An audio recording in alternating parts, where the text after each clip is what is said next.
We are honoured to commence our conversation with General Sir Peter Cosgrove, former Chief of Army, former Chief of Defence Force and the 26th Governor-General of Australia. He will be joined by Major General Anna Duncan, Commander of Army's Forces Command, in a conversation on national resilience in a time of crisis. Please welcome to the stage Sir Peter and General Duncan.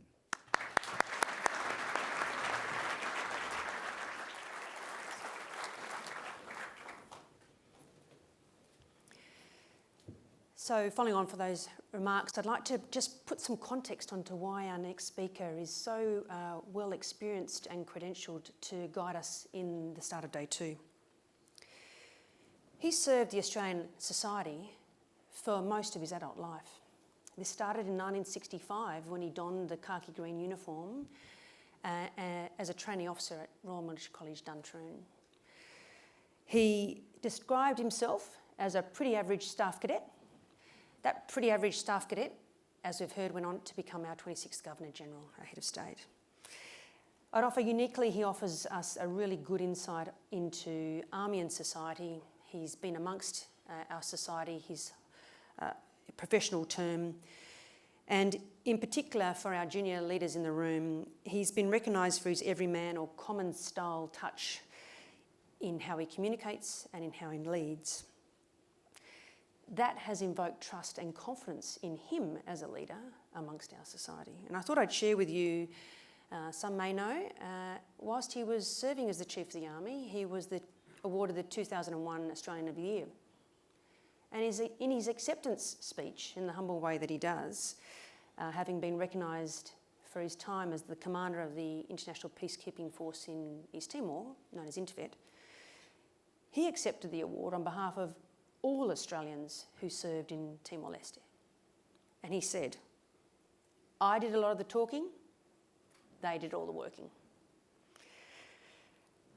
He's commanded and led at all senior levels, internationally, nationally and in regional crises. And I believe we'd love to hear today on how those crises tested and changed the relationship between Army and society, and how we think that relationship may need to adjust into the future to prepare for any future crises. So welcome, General Sir Peter Cosgrove. Thank you. So, Sir, I might start with a framing question, if that's okay. We've done a lot of discussion in day one, but we haven't really explored who Australian society is today. And I think you're uniquely placed as our 26th Governor-General to offer us a view. For us in the room, the National Defence Strategy is clear on the need for us in Defence to commence planning around mobilisation, simply planning. And we're reminded in an elegant address by Professor Peter Dean yesterday on who those people before us, who were mobilised from World War I on, whether voluntarily or conscripted were. And they were identified in terms of their resourcefulness and their purpose in mateship. What census data tells us today, back then, World War I, around 83% of Australians were born in Australia. Now, it is more common than ever before, if you include parents, for over 50% of residents to not be Australian born. So, Sir, could you explore with us today who is Australian society and what are the so whats for Army's relationship with the society we exist to serve and to draw from? Thanks, Anna. Look, you uttered some framing remarks. I'll utter one framing remark. Army exists to fight and win in defence of Australia, its people and its interests. That's it. Now, everything sits behind that. So whatever we talk about today in the tremendously complicated entity which is Australia, that one is absolute. Lose that and you're not an army, you're a rabble. You're not a rabble. You're a magnificent group of people. But that is the vow you take, that you will fight where necessary and you will win, because that's important. No, what's Australia? Oh, gee. As 26th Governor-General, I was given the privilege of exploring the country. You basically, you think, well, you're touring your own country, you're exploring it. So as Aussie of the Year, I didn't realise it at the time, but I was given a bit of an opportunity to move outside the sphere of the army and go to places like the School of the Air or to Borroloola on Pension Day. All these sorts of opportunities gave me a feeling for the nation. Now, MH17 gets hacked down in 2014 in the Ukraine.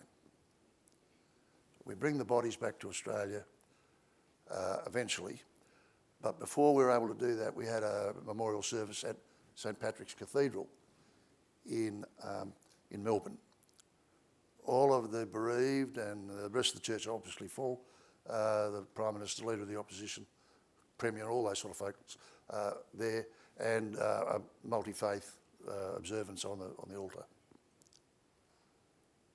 Now, the old fight and win guy wanted revenge, wanted justice, all that stuff. But this community of ours needs to be embraced. It was a multi-faith but multinational moment. You look across at all the people who were the bereaved, and you could, it's almost like a meeting of the United Nations of folks whose relatives had been on that aeroplane. We are a different society, and we behave differently now. We have different political instincts, and any government has to juggle that. It must be terribly hard. I'm sure it's terribly hard, but our imperative is to say, as the force of last resort, that is a force which will prosecute war on behalf of its nation. We have one thing, which is to fight and to win. Everything else subordinate to that. Now, what are we doing? Well, you know, dress standards, you know, grooming, all that. My ancestor came to Australia in about 1850, was in the British Army, had a beard. Well, armies have had beards forever. Vikings fought pretty well, they had beards and stuff, even tattoos. So, you know, all of those are important because they're part of the social warp and woof of life.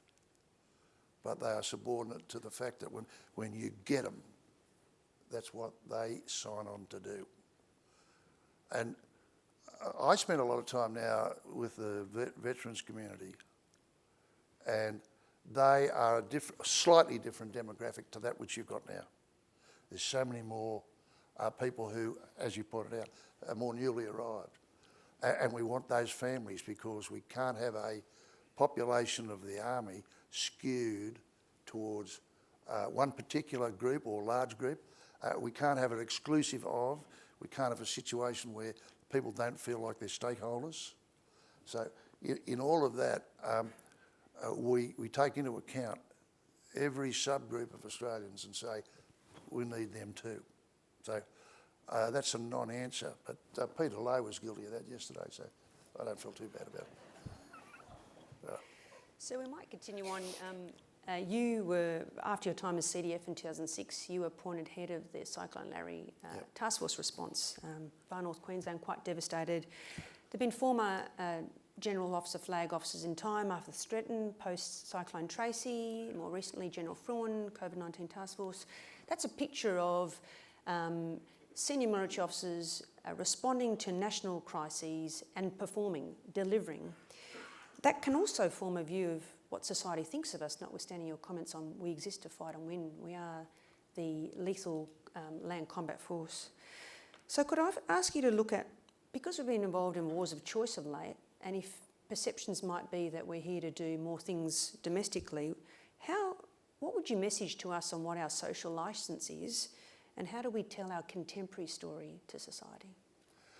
I think it's going to become more evident as AUKUS unfolds, because a lot of those AUKUS capabilities as they relate to land systems will be in your face. They're going to be here. An example would be, let's say, a surface-to-air missile capability. That's not going to be just secretly hidden in a warehouse somewhere. That's going to be equipped to troops. The troops will train. It'll become evident. I notice a lot of the exercises that are taking place these days are quite public, multinational forces. They get a run on the telly, and that's good. So all of that reminds people that there are those people who, I'm not going to do Nathan Jessup for you, but they stand on the wall. They are the people who will defend us when that is necessary. And the fact that the nation is doing ever more with like-minded nations, that's on the media as well. And I think that creates this notion. It's a delicate matter for governments to balance between panicking people when really we're doing prudent military preparation, or having the military so hidden that people don't know, don't care. This happened after Vietnam. Maybe some here would remember, but my generation remembers when we sort of disappeared back into our burrows in the short aftermath of the end of Vietnam. A bit embarrassed that we'd been, made the target of protests. And that was bad, but it was temporary, thank heavens. And we had to emerge. So we sort of emerged through peacekeeping. There was Namibia, and we were on standby for that forever. And then Cambodia, and then we had Somalia, and then Interfet. And then we had the interventions, which were more warlike, following 9/11. So all of that painted the army in a different light. But you're right to pick up on the fact that it was a long way away, or it was with fairly heavy restrictions on rules of engagement. So not lots of fighting. In all of that, it was an image created that was a boutique deployment, whereas what we're talking about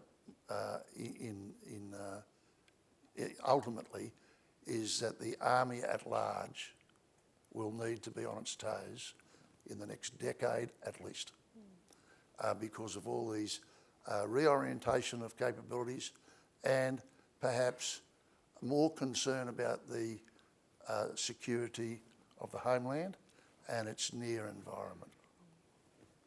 So, yeah, I would say it's self-correcting, but my instinct is to say to the Army, as you field any new capability, let the Australian people see it for all you're worth.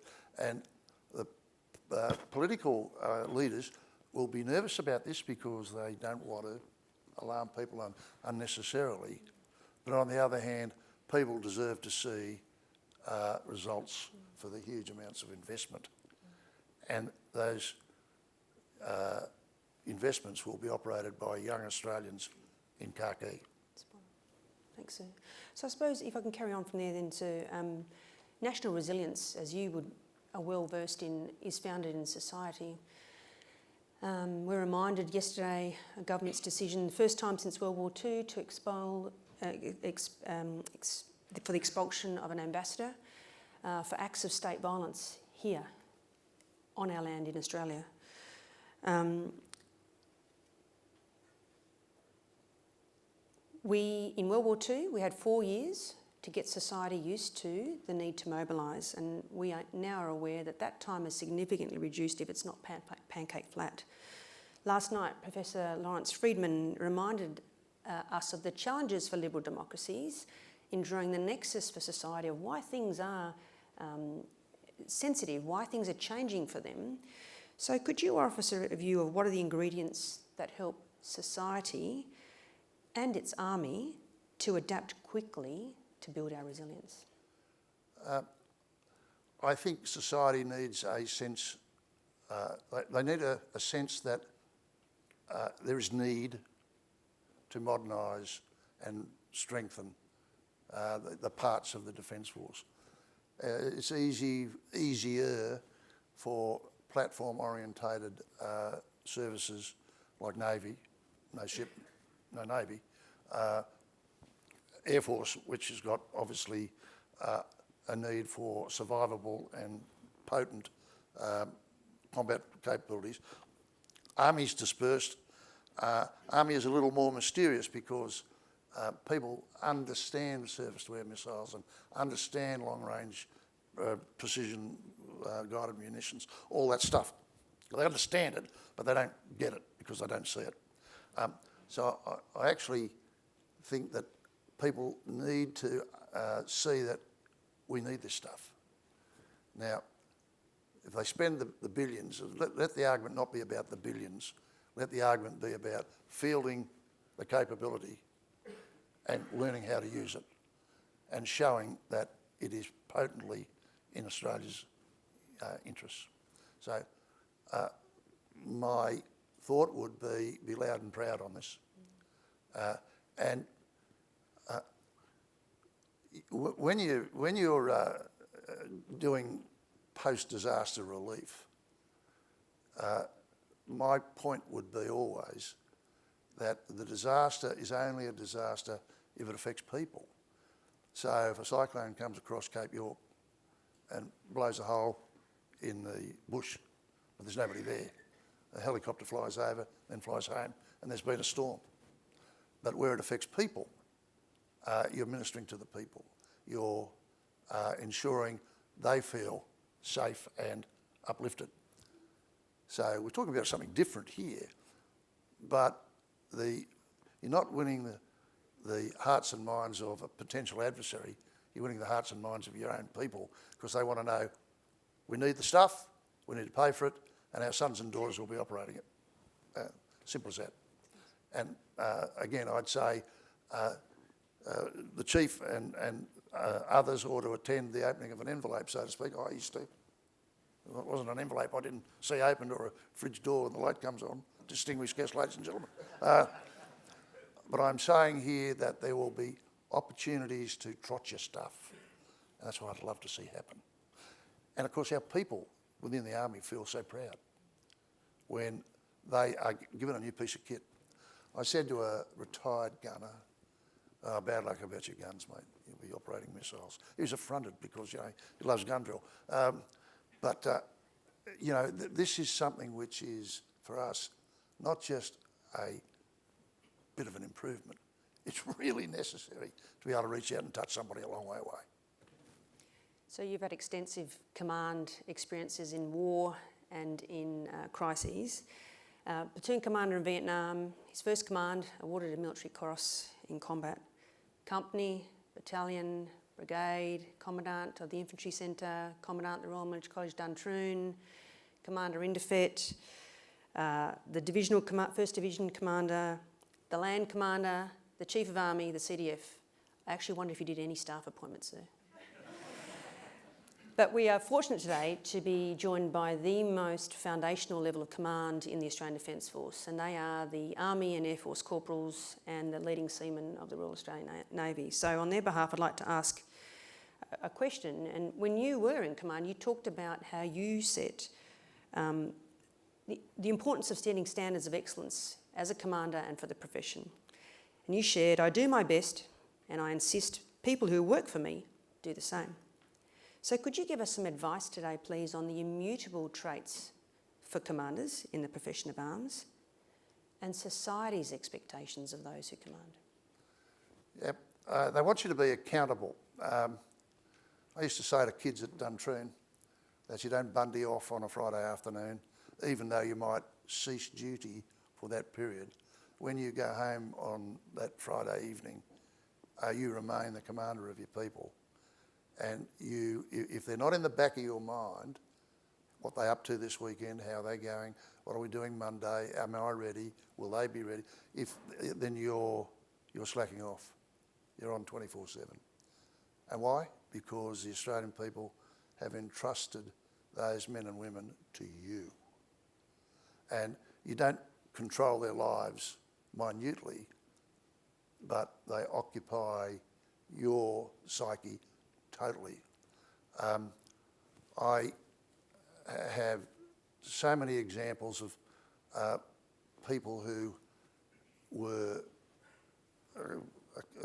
acquainted with the fact that their people had got into trouble on a weekend. I'll deal with it Monday. No, start dealing with it in your head now.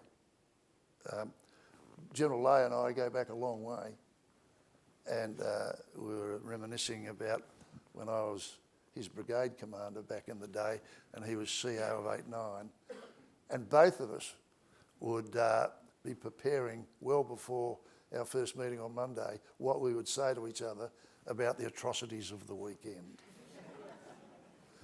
That's natural, and it's part of command. You just never bundy off, and it's a privilege. Yeah. So I remember there was one bloke I had in Baghdad who kept referring to the several hundred soldiers we had in Iraq after hostilities had gone from war to the jihadism. So we had people in danger. And he kept referring to the soldiers as my soldiers. And I was CDF. And I kept rousing on him. Because they're not his soldiers. They're our soldiers. They're Australia's soldiers. So I didn't mind him thinking of them as my soldiers. Just don't say it. Okay? They're not his. We entrust them to him. Australia entrusts them to me as CDF, and I further entrust them to somebody else. But they're not ours. They're Australia's people. And if you think that, you can't go wrong. Never stop thinking about them, but they're entrusted to you. They're lent to you for a period of time. And guess what? You sometimes order them to do things which result in them dying. So if that doesn't get your attention, nothing will. We'll start to warm up the audience. If there's any questions, we'll get the mics around. And in the interim, I'll ask you another question, if I might, sir. Continuing on from Army's response, the Chief's leadership here for Army on the National Defence Strategy, the big idea the Chief has set for the Army is one of continuous adaptation. You've seen Australia, you know the Australian Defence Force. Could you share with us in your leadership roles how you've had to adapt and how you built resilience in teams, in crisis and in war, and then perhaps offer an insight into who might be the most adaptive and innovative sectors or even organisations in society, so we might learn from them. Yeah. Well, we're in a wonderful period of transition. I mean, we don't know how long the information age will run. That is the period of time that we describe as the information age. It's morphing all the time. What are we in now? Are we in some cyber period? It doesn't matter, but we've had a technical evolution, which is a revolution if you take it across long periods of time. We had industrial war commence in the 19th century, and then we had that further morphed until we saw in World War I, fully industrialised war, and then industrial became nuclear, nuclear has become information. So with all of that, we've been adapting the whole time. I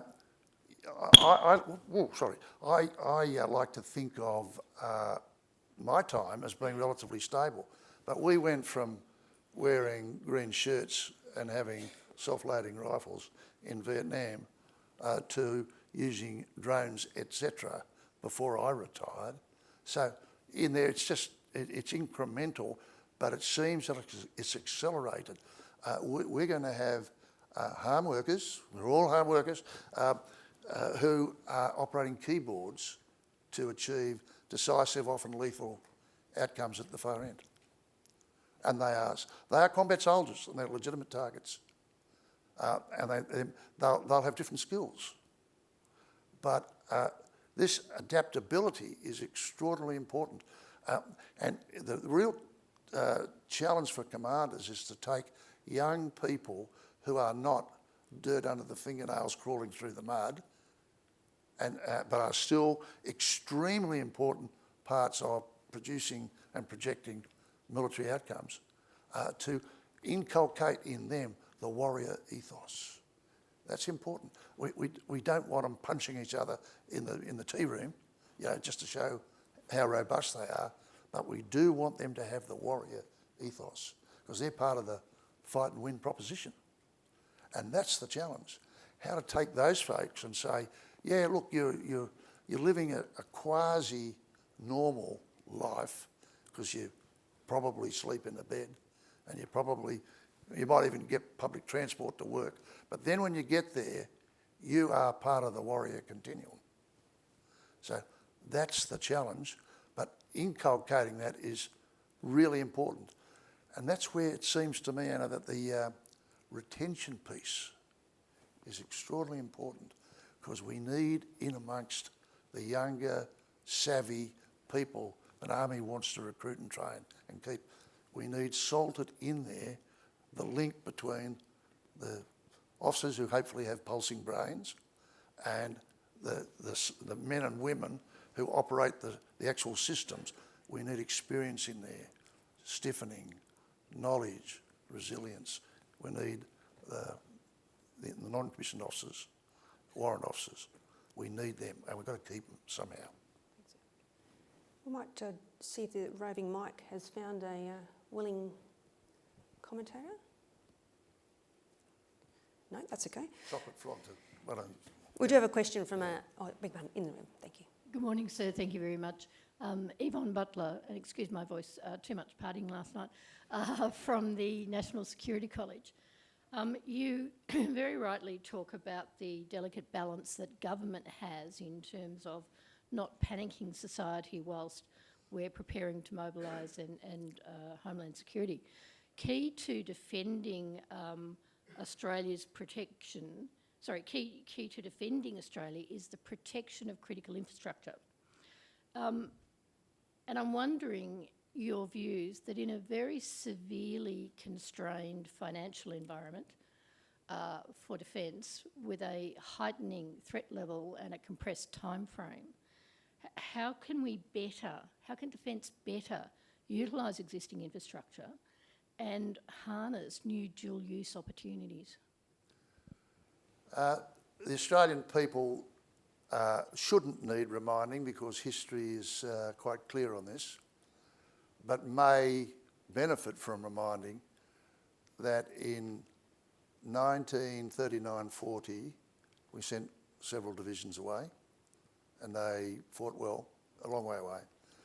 We sent the 8th Division to garrison Malaya and lost them in about 6 or 8 weeks. All prisoners of war. A catastrophic blow.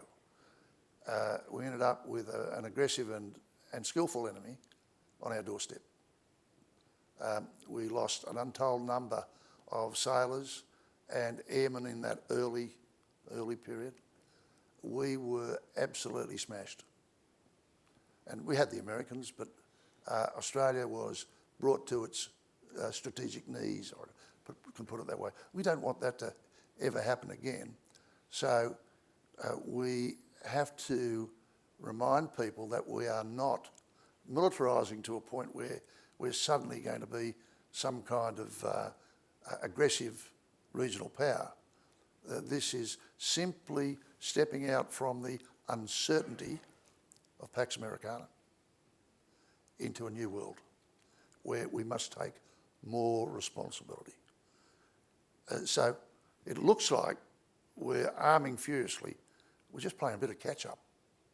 That's it.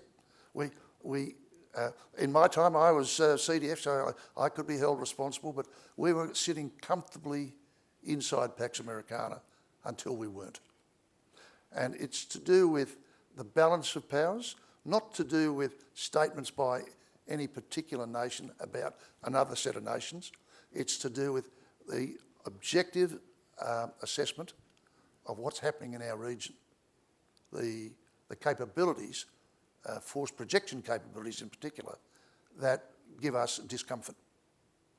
And in that regard, I would make, if I was a politician, I would make this cogent argument.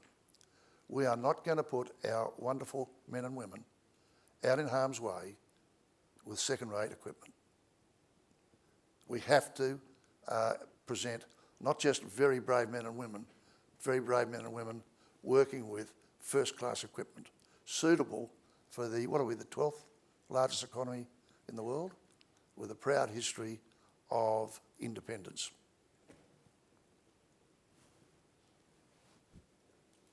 Sir Helen Bennett from Momentum Australia. Speak closer, I'm a bit deaf. Helen Bennett from Momentum Australia.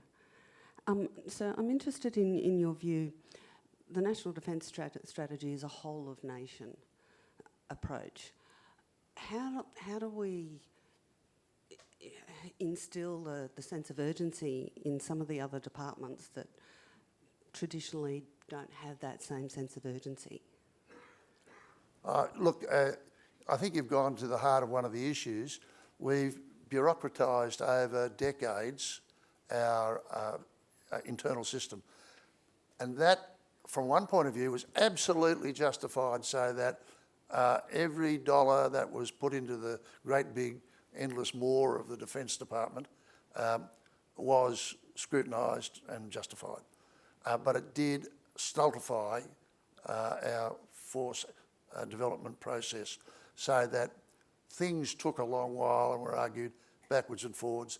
We went to the extent of Australianising Land Rovers and all that sort of thing, you know, all kinds of issues that sat within a long train of force development decision making. Even little cells being formed in different departments to oversee what Defence was up to. And that was frustrating, but wasn't germane to the extant threats to Australia.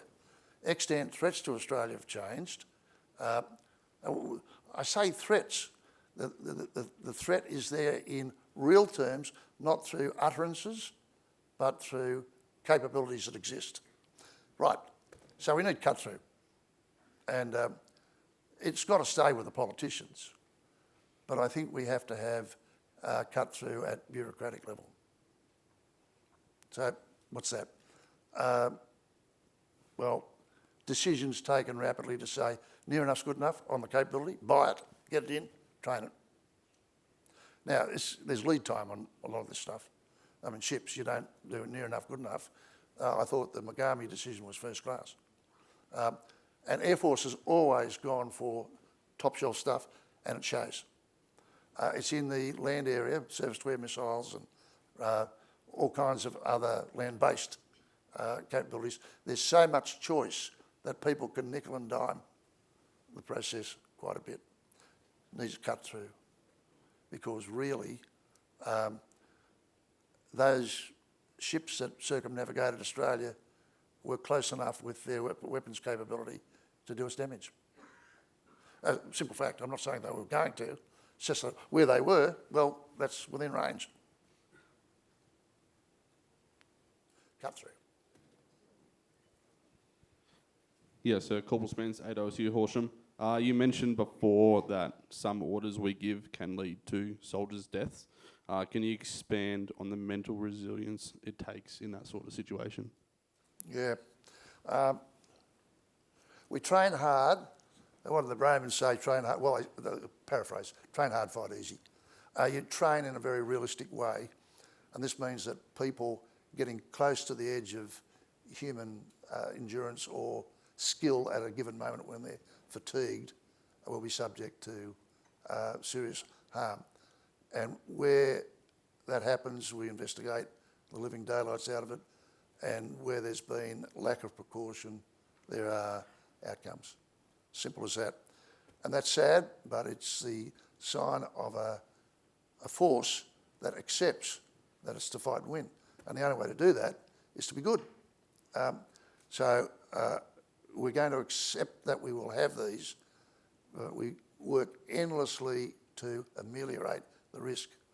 I recall in 6th Brigade, we had a soldier killed on hand grenades during an assault grenade practice. Terrible thing. And it showed up a training fault, which was unfortunate.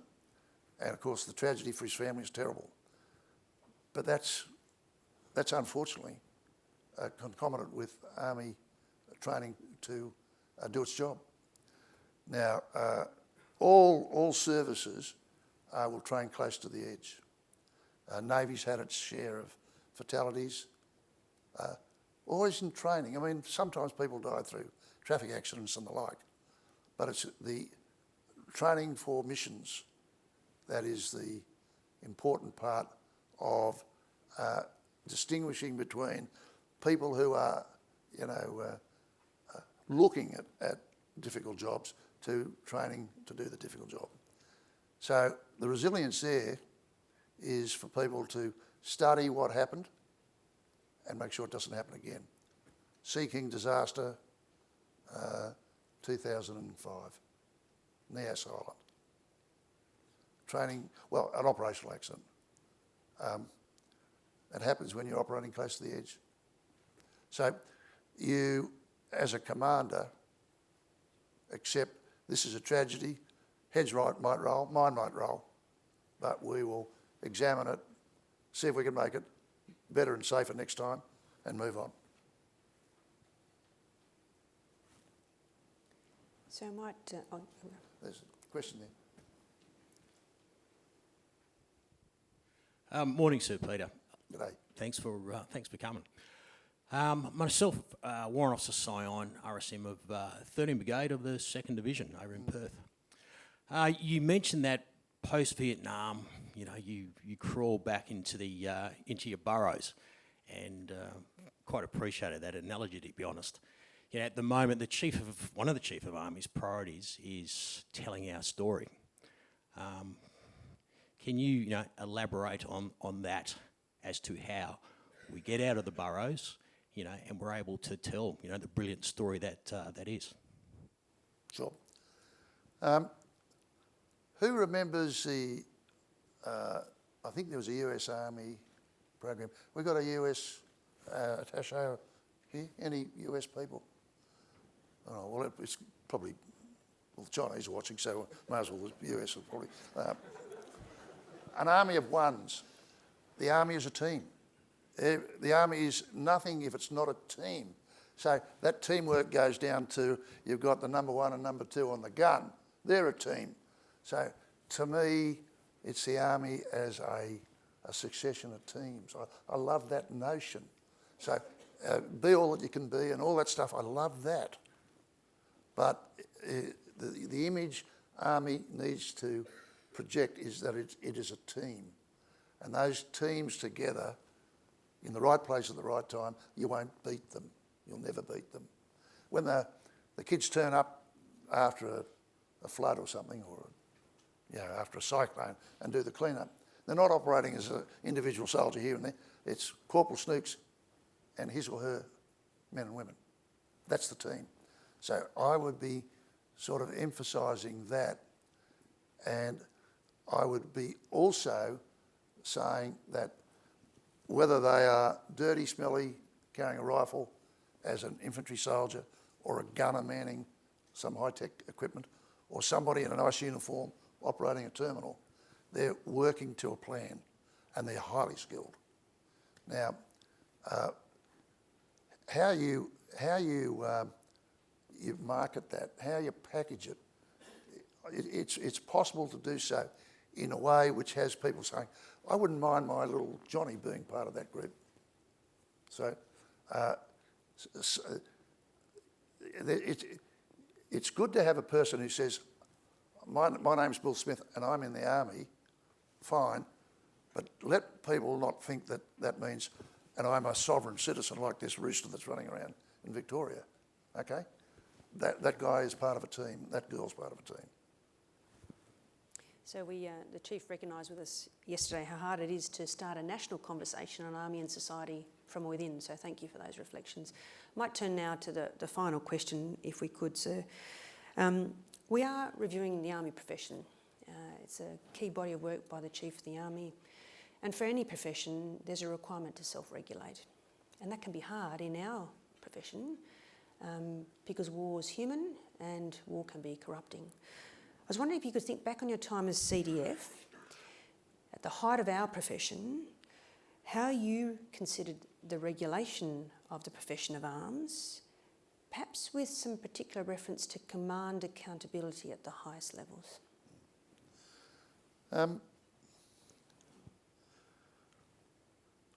I think for CDF, there's the added responsibility that every word you utter to a politician is to be measured as the voice of the Defence Force. I can recall before we went into Iraq on the invasion, I had the whole cabinet, and I had to tell the cabinet how many casualties we would lose dead in Iraq. You do it. I mean, nothing's free. And the Defence Force in that situation was likely to suffer casualties. And Peter Lowe, of course, was one of the chiefs then. He was part of this conversation. And I took a number, I won't say the number, I took a number to the cabinet and told them, and watched the pollies, because I knew what the reaction would be, as I mentioned a figure. And you know, watching politicians sort of slump off their chairs. And it's this sense that by uttering the number, you've personally assumed that responsibility and said, okay, if you say yes, politicians, I will give the orders on your behalf that we commence our part of the invasion of Iraq, which they sort of swallowed hard and said, let's move on. So there is that cascading upwards sense of accountability. Now, there's other bits of accountability. I mean, who remembers people overboard? That was an information matter. But CDF, in the end, becomes responsible for the information. So passing the message is important. Now, to me, this accountability is often hidden. I mean, you don't stand out in the front steps of Parliament and say, I just told the Cabinet this is how many casualties we're going to have if we go ahead in Iraq. But it's on the record. And, you know, if we'd have suffered 5 times that many, they'd have said, well, you didn't tell us that part. You got that part wrong. So the accountabilities modify a little, but there's no sloping shoulders in Headquarters Australian Defence Force. Those men and women in the uniforms of their service are just as accountable as leading seaman blogs, you know, who's on HMAS Canberra. Righto. I notice time's up. Thanks, sir. Look at that. On the dot too. Thank you very much, sir, and I'll hand over to Michelle. Thanks a lot. Good luck with the rest of your time.